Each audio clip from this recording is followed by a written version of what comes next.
ఈ ఫోన్లో మీకైతే బ్యాక్ సైడ్ పెరిస్కోపిక్ లెన్స్ అయితే ఇచ్చిళ్ళు, AMOLED display ఇచ్చిళ్ళు.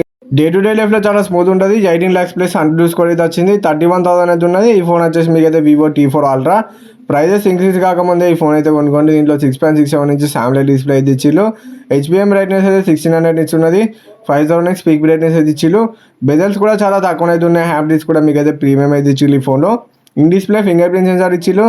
MediaTek Dimensity 9300 processor అయితే ఇచ్చిళ్ళు. UFS 3.1 స్టోరేజ్ అయితే ఇచ్చిళ్ళు. డే టు డే లైఫ్లో చాలా స్మూత్ అయితే ఉంటుంది ఫోన్ అయితే. BGM అయితే 90 FPS అయితే హ్యాండిల్ అయితే ఇస్తుంది. యావరేజ్గా మీకు అయితే 87 FPS అయితే వస్తుంది. Android 6 MB రన్ అవుతుంది. 2+3 years అప్డేట్ అయితే వస్తాయి. ఒరిజినల్ 6 MB రన్ అవుతుంది ఫోన్ అయితే. మీకైతే బ్యాక్ సైడ్ మీకైతే పెరిస్కోపిక్ లెన్స్ అయితే ఉంటుంది. మెయిన్ ప్లేస్ పాయింట్ అది మరి మీకైతే అల్ట్రా వైడ్ 1x కొన్ని శాంపుల్స్ అయితే వేసిన నార్మల్ పోర్ట్రేట్ అవన్నీ మీకైతే స్క్రీన్ పైన వేసిన ఒకసారి మీరు చెక్ అయితే చేయండి. ఫొటోస్ అయితే ఎట్లా వస్తాయిందని. దీంట్లో 5500 mAh బ్యాటరీ అయితే ఇచ్చిళ్ళు. స్క్రీన్ ఆన్ టైం అయితే ఈజీగా 6 to 7 hours అయితే వస్తుంది ఈ ఫోన్ అయితే మీకైతే. ఒకసారి అయితే ఈ ఫోన్ అయితే చెక్ చేసి మీకు నచ్చిందని అయితే ఈ ఫోన్ అయితే తీసుకోండి.